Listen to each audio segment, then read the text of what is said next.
নমস্কাৰ এই মুহূৰ্তত আহি পৰিছে ৰাতিপুৱাৰ কেইবাটাও গুৰুত্বপূৰ্ণ খবৰ আজি 10 ফেব্ৰুৱাৰী অসমৰ লগতে ভাৰতৰ বিভিন্ন প্ৰান্তৰ পৰা ৰাতিপুৱাৰ কেইবাটাও খবৰ আহি পৰিছে এই মুহূৰ্তত জনাই আছো ৰাতিপুৱাৰ গুৰুত্বপূৰ্ণ খবৰ আজি হাইস্কুল শিক্ষান্ত পৰীক্ষা সম পৰীক্ষাৰ্থীলৈ আন্তৰিক শুভেচ্ছা প্ৰীতি আৰু শুভকামনা জ্ঞাপন কৰিছো এই মুহূৰ্তত জনাই আছো ডাঙৰ খবৰ হাইস্কুল শিক্ষান্ত পৰীক্ষাৰ এই শুভ ক্ষণত এখন বিদ্যালয়ত অভিভাৱক আৰু প্ৰধান শিক্ষক অধ্যক্ষক মাজত তীব্ৰ বাকযুদ্ধ ছাত্ৰক এডমিট কাৰ্ড প্ৰদান কৰাৰ বাবে শিক্ষক অভিভাৱকৰ মাজত লাগিছে তীব্ৰ বাক বিতণ্ডা ছাত্ৰৰ জীৱনক লৈ হেতালি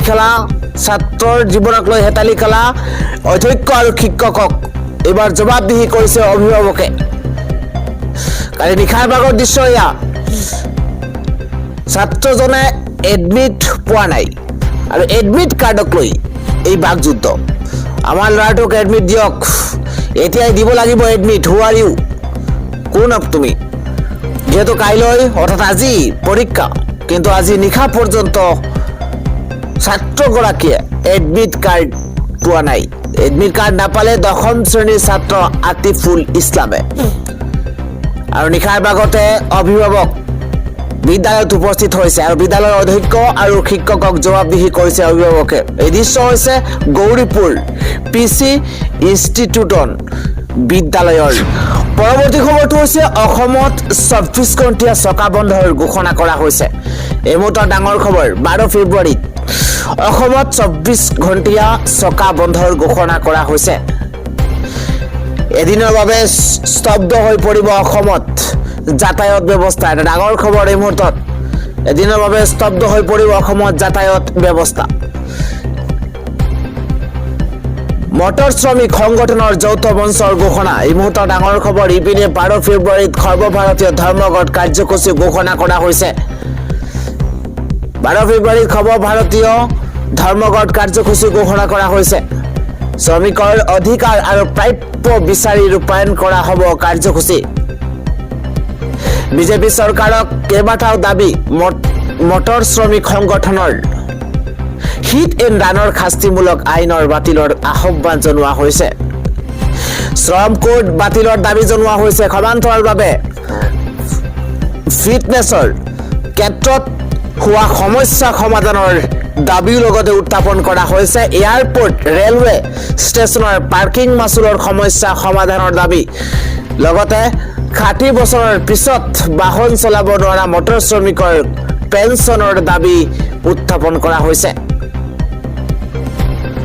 দাবী যদি মানি নলয় তীব্ৰ আন্দোলনৰ হুংকাৰ দিয়া হৈছে দেশৰ সাৰ্বভৌমত্ব জন্মভূমিতকৈ ডাঙৰ একো হ'ব নোৱাৰে কংগ্ৰেছ ত্যাগ গৌৰৱ গগৈৰ ঘনিষ্ঠ সঞ্জু বৰুৱাৰ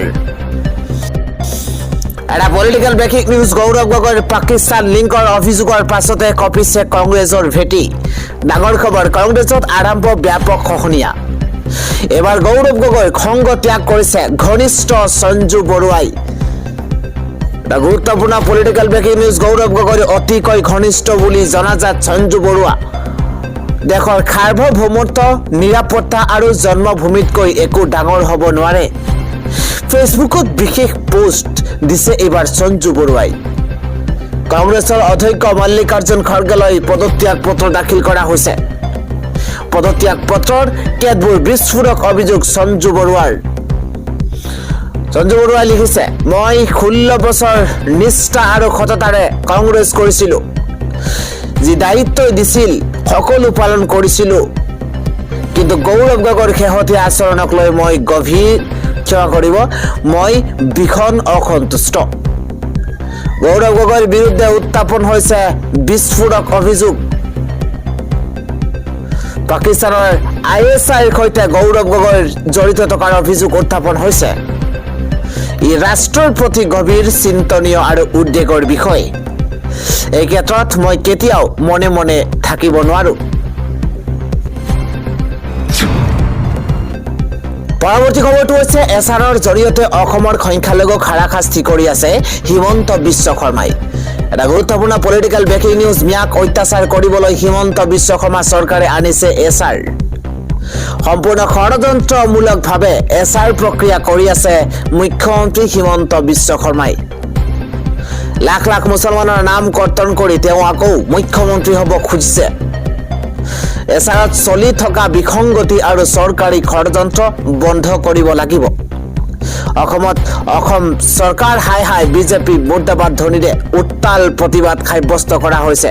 এটা ব্ৰেকিং নিউজ এই মুহূৰ্তত দলগাঁৱত নেমচুৰ দৰং জিলা সমিতিৰ তীব্ৰ প্ৰতিবাদ। সম্পূৰ্ণ ষড়যন্ত্ৰমূলকভাৱে এছআৰ প্ৰক্ৰিয়া কৰি আছে মুখ্যমন্ত্ৰীগৰাকীয়ে। লাখ লাখ মুছলমানৰ নাম কৰ্তন কৰি তেওঁ আকৌ মুখ্যমন্ত্ৰী হ'ব খুজিছে হিমন্ত বিশ্ব শৰ্মাই। এছআৰত চলি থকা বিসংগতি আৰু চৰকাৰী ষড়যন্ত্ৰ বন্ধ কৰিব লাগিব। আন এটা খবৰ হৈছে দেশদ্ৰোহী গৌৰৱ গগৈ। এবাৰ সাংসদ পদ খাৰিজ কৰি গ্ৰেপ্তাৰ কৰক গৌৰৱ গগৈ। এটা পলিটিকেল ব্ৰেকিং। হাজাৰ হাজাৰ ভাৰতীয়ক হত্যা কৰাৰ আজন্ম শত্ৰু দেশ পাকিস্তান। বাছি বাছি ভাৰতীয়ক হত্যা কৰা পাকিস্তানৰ সৈতে গৌৰৱ গগৈৰ সম্পৰ্ক কিয় প্ৰশ্ন উত্থাপন হৈছে। এমুহূৰ্তৰ ডাঙৰ খবৰ। গৌৰৱ গগৈয়ে পাকিস্তানৰ সৈতে গোপনে সম্পৰ্ক ৰক্ষা কৰিছিল। দেশদ্ৰোহী গৌৰৱ গগৈৰ সাংসদ পদ খাৰিজ কৰক। গ্ৰেপ্তাৰ কৰিব লাগিব সাংসদ গৌৰৱ গগৈ। গৌৰৱ গগৈ গ্ৰেপ্তাৰ কৰিব লাগিব। আমাক এনেকুৱা ৰাষ্ট্ৰদ্ৰোহী বিশ্বাসঘাতক দেশ বৈৰী সাংসদ আমাক নালাগে। মুখ্যমন্ত্ৰীৰ দাবীদাৰ হৈ সন্তানক ব্ৰিটিছৰ নাগৰিকত্ব হ'বলৈ দিছে। সন্তানক ভাৰতীয় হ'বলৈ নিদিয়া লোকে জাতিৰ কথা চিন্তা কৰিব নোৱাৰে। ভবাই নাছিলো তৰুণ গগৈৰ পুত্ৰই এনেকুৱা ডাঙৰ অপৰাধ কৰিব। অতি শীঘ্ৰেই অসম চৰকাৰে গৌৰৱৰ ব্যৱস্থা কৰক, অন্যথা অসম জুৰি তীব্ৰ আন্দোলন গঢ়ি তুলিব জাতীয় সংগ্ৰামী সেনাই। হাজাৰ হাজাৰ ভাৰতীয়ক হত্যা কৰা আজন্ম শত্ৰু দেশ পাকিস্তান। আন এটা খবৰ হৈছে গৌৰৱ গগৈক সোধা পোছা নকৰাকৈয়ে দিলে চাৰ্জশ্বিট। সংবাদমেলত হিমন্ত বিশ্ব শৰ্মাৰ মুখত চূণ দিলে গৌৰৱ গগৈয়ে। মুখত চূণ সনাৰ দৰে মুখ্যমন্ত্ৰী হিমন্ত বিশ্ব শৰ্মাৰ অৱস্থা কৰিছে অসম প্ৰদেশ কংগ্ৰেছ কমিটিৰ সভাপতি তথা সাংসদ গৌৰৱ গগৈয়ে। এছআইটিৰ প্ৰতিবেদন ছমাহ নিজৰ লগত ৰাখি 8 ফেব্ৰুৱাৰীত নতুন দিল্লীৰ পৰা ৰাষ্ট্ৰীয় পৰ্যায়ৰ সাংবাদিক আনি মহা আড়ম্বৰে আয়োজন কৰা সংবাদমেল যেন ট্ৰপ শ্ব' আছিল সেই কথা আজি প্ৰমাণ কৰি দায়বদ্ধতা সহকাৰে অসমৰ ৰাইজ আৰু সাংবাদিকক সকলো তথ্য সদৰি কৰে অসম প্ৰদেশ কংগ্ৰেছ কমিটিৰ সভাপতি গৌৰৱ গগৈয়ে। মুখ্যমন্ত্ৰী হিমন্ত বিশ্ব শৰ্মাৰ প্ৰতি অধিক প্ৰত্যাহ্বান সৃষ্টি কৰি সাংসদ প্ৰদ্যুৎ বৰদলৈ আৰু ৰকিবুল হুছেইনক কাষত বহুৱাই প্ৰদেশ কংগ্ৰেছৰ সভাপতি গৌৰৱ গগৈ আজি দেশ আৰু অসমৰ ৰাইজৰ মনত উদ্বেগ ঘটা প্ৰতিটো প্ৰশ্নৰ লগতে সাংবাদিকৰ প্ৰতিটো প্ৰশ্নৰো উত্তৰ সাৱলীলভাৱে দিবলৈ আন্তৰিক চেষ্টা চলাইছে।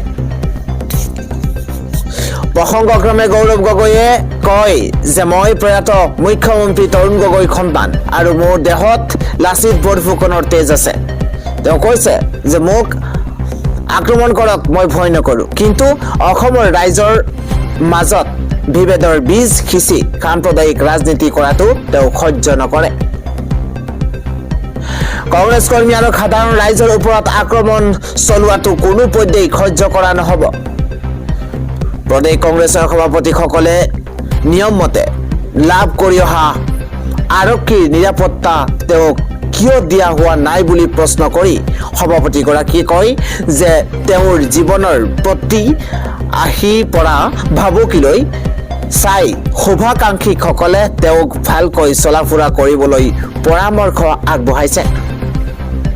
সংবাদমেলত গৌৰৱ গগৈয়ে কয় যে মুখ্যমন্ত্ৰীয়ে বিগত 6 মাহ ধৰি এনে কাম কৰি থকাৰ কাৰণ হৈছে কংগ্ৰেছ দলৰ বাঢ়ি অহা জনপ্ৰিয়তা। মুখ্যমন্ত্ৰীৰ হাতত 6 মাহ আগতেই প্ৰতিবেদনখন পৰিছে আৰু 6 মাহ পৰিলে আৰু তাৰ পাছত দেখিলে যে তেওঁ উত্থাপন কৰা প্ৰতিটো অভিযোগ সম্পূৰ্ণৰূপে মিছা। সেয়েহে তেওঁ বিগত 6 মাহে নাটক কৰিছে। দেশৰ নিৰাপত্তাৰ প্ৰতি ভাবুকি অহা এনে প্ৰতিবেদনৰ ওপৰত বিগত 6 মাহ কিয় শুই আছিল বুলিও গৌৰৱ গগৈয়ে প্ৰশ্ন উত্থাপন কৰিছে। মুখ্যমন্ত্ৰী আৰু পৰিয়ালৰ দখলত থকা 12,000 বিঘা মাটিৰ লগতে ৰাজ্যৰ 40,000 বিঘা মাটি আদানী আম্বানী আৰু পতঞ্জলীক গতাই দিয়া তথ্যবোৰ উলিয়াই অনাৰ বাবে মিছা অভিযোগ উত্থাপন কৰি আহিছে বুলিও গগৈয়ে উল্লেখ কৰিছে। তেওঁ লগতে কয় যে SITৰ প্ৰতিবেদন ফাদিল হোৱাৰ বাবে মই ভাল পাইছো। এই ফ্লপ শ্ব' মুকলি হোৱালৈকে মই বাট চাই আছিলো। মই কৈছো মুখ্যমন্ত্ৰীৰ এই অভিযোগ ছুপাৰ ফ্লপ। অখিল গগৈয়ে কৈছে এয়া বিহাৰবাৰী আউটপোষ্ট আৰু সংবাদ মাধ্যম তথা ৰাইজে কৈছে এয়া হৈছে ভেলকিবাজি। সন্তানৰ নাগৰিকত্ব আৰু ধৰ্ম সম্পৰ্কে মুখ্যমন্ত্ৰীয়ে সংবাদমেলত কৰা মন্তব্য প্ৰসংগক লৈ সংবাদমেলত সৰব হৈ পৰিছে প্ৰদেশ কংগ্ৰেছৰ সভাপতি গৌৰৱ গগৈ। গগৈয়ে কৈছে যে মুখ্যমন্ত্ৰী ইমান তললৈ গ'ল যে মোৰ 5 বছৰীয়া 9 বছৰীয়া সন্তানকো টানি আনিছে। মুখ্যমন্ত্ৰীক সকীয়াই দি গৌৰৱ গগৈয়ে কৈছে আপোনাৰ ল'ৰা ছোৱালীৰ কথাই মই জানো। আপোনাৰ ল'ৰা ছোৱালীয়ে ক'ত কেনেকৈ থাকে গুৱাহাটীৰ সকলোৰে সেইবোৰ কথা জানে। আপোনাৰ সন্তানৰ সেইবোৰ কথা ৰাজহুৱা কৰিবলৈ মোক বাধ্য নকৰাব। তেওঁ আৰু কয় যে মোৰ পত্নীয়ে নিজৰ দেশ এৰি ভাৰতত কাম কৰি আছে। মোৰ পত্নীয়ে নিজৰ দেশ এৰি ভাৰতৰ কাম কৰি আছে। মোৰ সন্তানক মোৰ পৰিবাৰেই ডাঙৰ কৰি আছে। ৰাজনৈতিক ব্যক্তি হিচাপে মই পৰিয়ালৰ পৰা আঁতৰত থাকো। তেতিয়া মোৰ সন্তানৰ বয়স 18 বছৰ হ'ব। যেতিয়া মোৰ সন্তানৰ 18 বছৰ বয়স হ'ব তেতিয়া তেওঁলোকেই নিজে সিদ্ধান্ত ল'ব তেওঁলোকে কি নাগৰিকত্ব ল'ব। নিজৰ ৰাজনৈতিক জীৱনত তৰুণ গগৈৰ নামত দাগ লাগিব পৰা কোনো কাম কৰাৰ কথা ভাবিবই নোৱাৰে বুলিও কৈছে গৌৰৱ গগৈয়ে। গগৈয়ে কয় যে অসমৰ ৰাইজৰ ওপৰতে মই সকলো এৰিছো। ৰাইজে জানে কোন দুৰ্নীতিগ্ৰস্ত আৰু কোন কি আদৰ্শত চলে। ৰাইজে 2026ত ইয়াৰ সঠিক উত্তৰ দিব।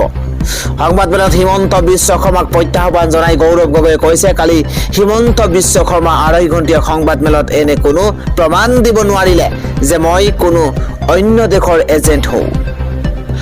তেওঁ শূন্যতে গদা ঘূৰাই কথাবোৰ ক'লে। SITৰ ৰিপৰ্ট তেওঁৰ হাতৰ 6 মাহ পূৰ্বে পৰা আছিল। 10 ছেপ্টেম্বৰত সকলো তথ্য ৰাজহুৱা কৰিম বুলি কৈছিল। জনগণে ভাবিছিল যে সকলো তথ্য ৰাজহুৱা কৰি কেন্দ্ৰীয় চৰকাৰলৈ তদন্তৰ অনুমতি বিচাৰি আবেদন কৰিলে।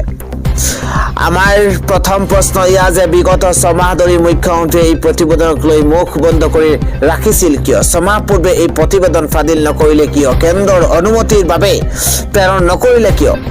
তাৰ দ্বাৰা এয়াই প্ৰমাণ হ'ল যে হিমন্ত বিশ্ব শৰ্মাই প্ৰতিবেদন পঢ়ি গম পালে যে তেওঁ গঠন কৰা SITয়ে এটাও তথ্য আৰু প্ৰমাণ আনিবলৈ সক্ষম নহ'ল।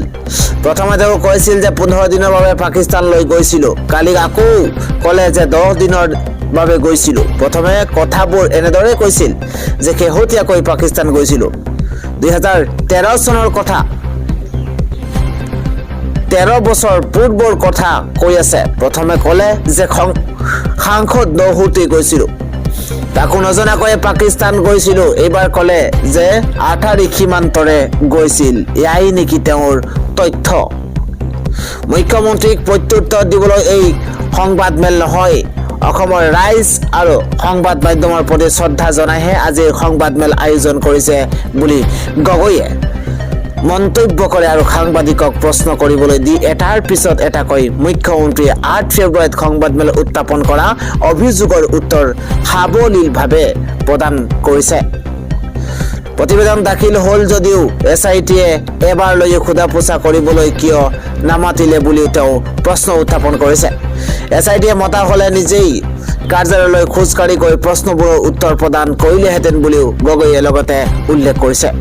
দেশৰ সুৰক্ষাক লৈ হেতালি খেলি লোকসভাত প্ৰশ্ন কৰা বুলি মুখ্যমন্ত্ৰীয়ে কৰা অভিযোগ সন্দৰ্ভত সাংবাদিকে প্ৰশ্নৰ উত্তৰ দি গগৈয়ে কয় যে অসমৰ সাংসদে সংসদত দেশৰ ৰাষ্ট্ৰীয় সুৰক্ষাক লৈ কিয় প্ৰশ্ন কৰিব নোৱাৰে। মোৰ প্ৰশ্ন এয়াই যে অসমৰ সাংসদে দেশৰ সুৰক্ষাক লৈ প্ৰশ্ন কৰিব কি নকৰিব কিয়? অসমৰ সাংসদে দেশৰ বাবে ভাবিব নোৱাৰে নেকি? অসমৰ সাংসদে আন্তঃৰাষ্ট্ৰীয় বিষয় ভাৰতৰ বিদেশ নীতি কি হ'ব লাগে তাক লৈ অসমৰ সাংসদে বিচাৰ ব্যক্ত কৰিব নোৱাৰে নেকি? দেশৰ ৰাজনীতি আৰু সুৰক্ষাক লৈ অৱগত নহয় নেকি? জ্ঞান নাই নেকি? ইয়া বিজেপিৰ সাংসদৰ মানসিকতা হ'ব পাৰে, কিন্তু এয়া আমাৰ কৰ্তব্য। আজিৰে পৰা কেইবা বছৰমান পূৰ্বে তেজপুৰত বিশ্ববিদ্যালয় যাওঁতে মোক আপুনি কিয় সাংসদ হ'বলৈ আহিছিল বুলি প্ৰশ্ন কৰিছিল। তেতিয়া মই কৈছিলোঁ যে মই সদনত দেশৰ কণ্ঠ হ'ম, অসমৰ কথা উত্থাপন কৰিম আৰু যিসকলে মোক নিৰ্বাচিত কৰিলে তেওঁলোকৰ কথা সদনত কম। মুখ্যমন্ত্ৰীয়ে অলপ পঢ়া শুনা কৰক। মই সদনত কি প্ৰশ্ন কৰিছিলোঁ সেই একেই প্ৰশ্ন অন্য দলৰ সাংসদেও উত্থাপন কৰিছিল।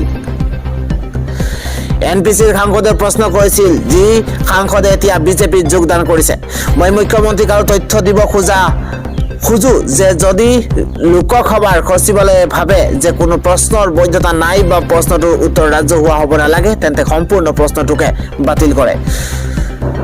সাংসদে প্ৰশ্ন কৰিবলৈ হ'লে প্ৰথমবাৰৰ বাবে আগতীয়াকৈ জাননী দিব লাগে। দেশৰ সুৰক্ষাৰ ক্ষেত্ৰত হলটেকত পেলাব পৰা প্ৰশ্ন বাতিল কৰে লোকসভাৰ সচিবালয়ে। আজি প্ৰধানমন্ত্ৰীৰ কাৰ্যালয়ৰ পৰা নিৰ্দেশনা গৈছে যে কোনো ধৰণৰ প্ৰশ্ন PM কেয়াৰৰ ওপৰত সুধিব নোৱাৰে। যদি মোৰ প্ৰশ্নৰ উত্তৰ লোকসভাৰ সচিবালয়ে গ্ৰহণ কৰিছে আৰু কেন্দ্ৰীয় চৰকাৰে উত্তৰ দিছে, তেন্তে জানিব লাগিব যে সেই প্ৰশ্ন শুদ্ধ প্ৰশ্ন। মই ভাবোঁ মুখ্যমন্ত্ৰীয়ে সংসদত কেনেকৈ প্ৰশ্ন কৰে সেই কথা নাজানে। সদনত নিয়ম আৰু প্ৰক্ৰিয়াৰ বিষয়ে মুখ্যমন্ত্ৰীয়ে জানি লোৱা উচিত। অসমৰ সাংসদে একো নাজানে বুলি ভবাটো মুখ্যমন্ত্ৰীৰ ব্যক্তিগত চিন্তা।